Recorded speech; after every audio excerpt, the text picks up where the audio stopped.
Everyone, this is the ultimate ocean defense shark hybrid I designed for Shark Week 2025. And what if we not only created it, but also show you how to draw it too? For our first Monsters of the Deep episode, we'll be tackling Shark Week with a nasty pair of jaws. Just stay with me. This design process will change how you see sharks forever. Trust me. With these magnificent fishes facing greater danger of becoming extinct, it's time to enforce Mother Nature's law. Our process will first look at ancient and still living shark species for the base frame. Then as we draw, I'll cut to different contributors to show how and why we're using them, along with the drawing techniques I use to make them come to life. Before we go on, what deadly ocean feature should this shark have next? And what are your ocean hybrid suggestions? Drop your ideas below. Thank you so much. Now, on to the video. Hello everyone. Now, why are we doing this? Well, because sharks are currently an endangered species, unfortunately, we are going to have to make a shark that will have to look like this at the end. Basically, we want one that has a thick body frame, a good tail for swimming, powerful jaws, a nose packed with sensory organs, lungs that help it breathe effectively and suck in prey, and muscles to help it achieve its goals, along with speed. Do first? Well, it all has to start at the beginning, and what better idea than to go to the jaws of the dinosaur age? First on our list is the jaws of the late Cretaceous Cretoxyrhina, measuring at nearly 30 feet long, weighing at over 10,000 pounds or over 4,000 kilograms, and with a mean set of jaws used to eat pliosaurs, mosasaurs, and other Cretaceous sea things, it's little wonder that it's on this list. Believed to have used the ram feeding tactic like great whites use today, using its blunt snout and high speeds and giving fatal bites, this would make it a very lethal predator. Combined with curved, robust, razor-sharp teeth, this was a menace to anything living in the seas back in the day. And with big eyes for seeing prey and thermal regulation for waters as low as 5 degrees Celsius, 41 degrees Fahrenheit for you Yanks, this is a prime choice to make this as our base. Okay, since we have the Cretoxyrhina as our base, we need something that's streamlined but also fairly thick and heavy set. So what we do is that we basically do this. Sort of a torpedo kind of body. This is just to give you sort of an outline of what the shark will look like. This will be where the head goes. Approximately. None of this is exact. The fine details will be added in later. And that's how we basically do it. This here is just to get an idea of the immediate trunk. Very simple. Number 2, the goblin shark. Okay, we know this is an oddball to choose, but we have our reasons for picking this guy. Named for a rather obvious reason. The first of these traits is not their sight, but rather what's in that long nose of theirs.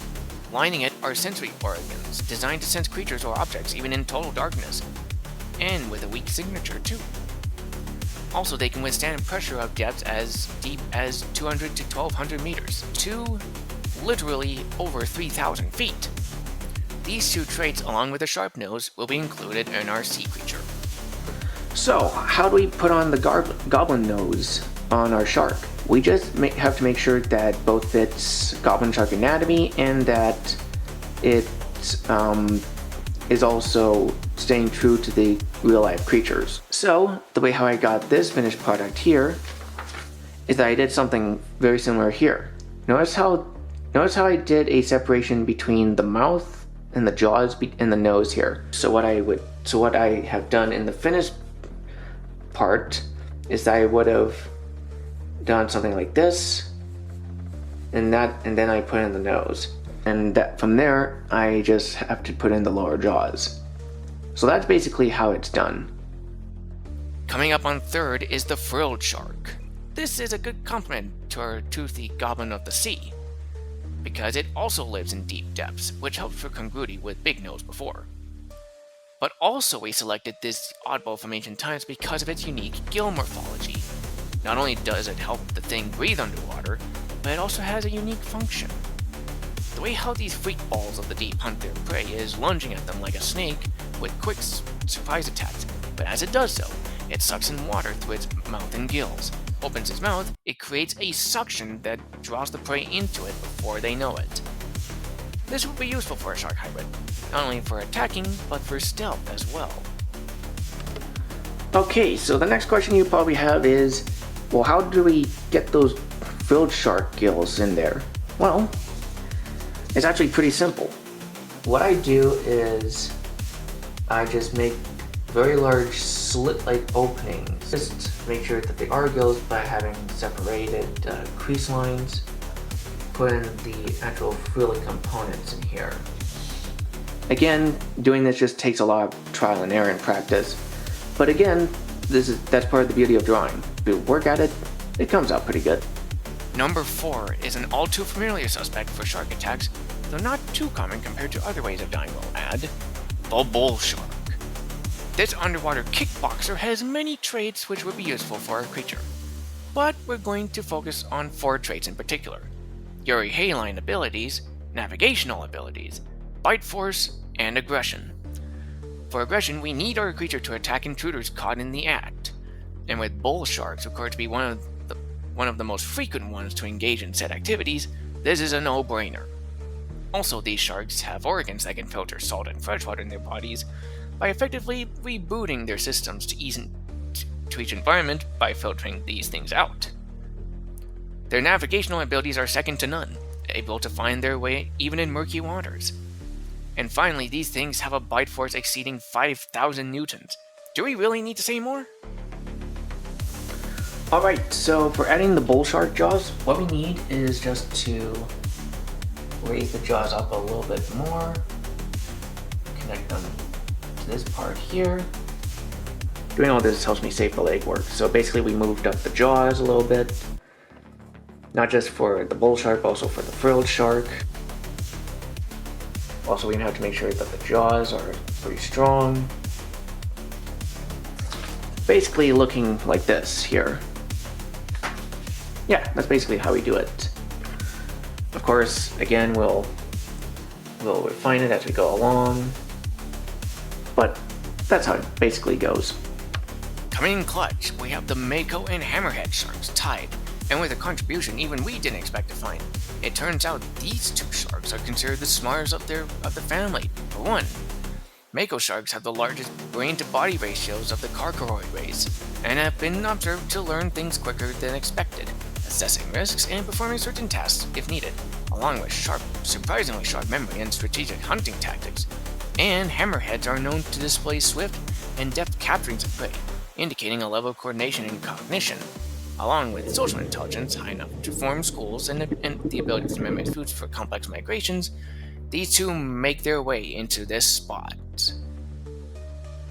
So as for the hammerhead eyes, it's a little tricky because doing a head shape like that requires a lot of paying attention to the shape and anatomy. What I did here is I started with a line that goes across. I also added crease marks to denote where the head area flays out, and then we just add in where the eyes are, and we also make sure we add in like these little creases right here to show where the stalks are, kind of like doing like a snail eye kind of deal.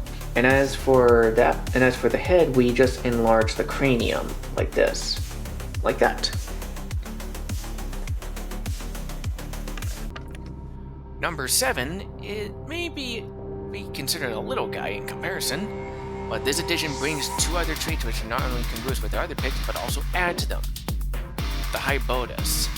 Most sharks only have one kind of teeth they use to dispatch prey, but Hybotus is an exception to the rule, because it has multiple types in its mouth. Some were used for tearing prey to pieces, but others were flat and stout, perfect for crushing bites. And secondly, this guy is built for shallow seas. Thanks to bull shark DNA and some upcoming picks, which you'll soon see, This makes our creature able to negotiate both deep water and shallow seas easier, rounding out our spot.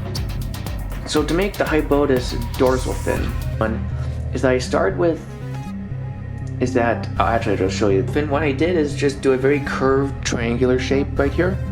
It's actually really simple to do. You just need to look at a lot of shark pictures and try to emulate what the shark fin shapes are like, because even though there are variances, there are some similarities. So again, curved triangle shape, kind of like a tooth, the main dorsal fin tutorial here. And once we have the main dorsal fin right here, what I did is that I just made a crease line and just drew it like this here. So while I'm working on this at the desk, let's head to the next contributor. This will be the last of our listed contributors here. So get ready, because we have number 8, the Great White Shark. Of course a Shark Week video can't be complete without the big dog, fish of all sharks. Do we need to say more? Well, yes we do. Because this line of sharks, relatives of the Megalodon no less, have a few tricks up their sleeve we'll be using. First off, they are warm-blooded. No, seriously, we're not even joking here. Unlike most fish, these guys can maintain their body temperature and metabolism, meaning they can venture as far north as British Columbia, Canada. Secondly, they have a sharp sense of smell, congruous with their goblin and bull shark DNAs, and are quite athletic, reaching water when hunting prey. And finally, who can forget the bite? With an astounding 18,000 newtons, or 4,095 pounds per foot. Again, must we go on? So our shark is getting pretty close, right? Well, there's still some things we need to do. First, we'll need to bulk up the body, because we have the Great White as part of our design here. We need to make sure that we must have our shark have a lot of muscle to it. Just bulking up the design here, making the nose a little thicker as per the Cretoxyrhina. Just making sure the nose is thick here as per the Cretoxyrhina and Great White Shark sort of deal.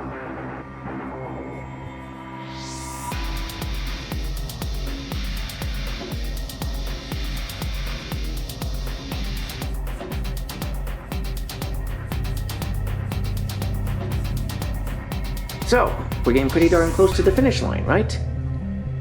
Well, there's... So, you think that's everything, right? Well, you're wrong.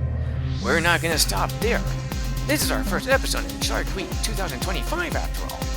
So, to go all out, we selected an X Factor, a creature with an ability so dangerous it could tip the scales in any situation, leading to a legion of bad luck scenarios for intruders and enemies who dare cross its path and have. Peeps and viewers of the channel, please welcome the X Factor, the Zebra Shark. What? Come on, we told you we weren't kidding. The lemon sharks are shrimps compared to everyone else here. They have a secret weapon, parthenogenesis. Whether it's in the wild or in zoos or aquariums, these sharks are known to give birth without the assistance of a male, up to 4 pups per go. This is not a wildly productive number, but it'll do in order to have our shark beast not become the next Vex. With that, our list is complete.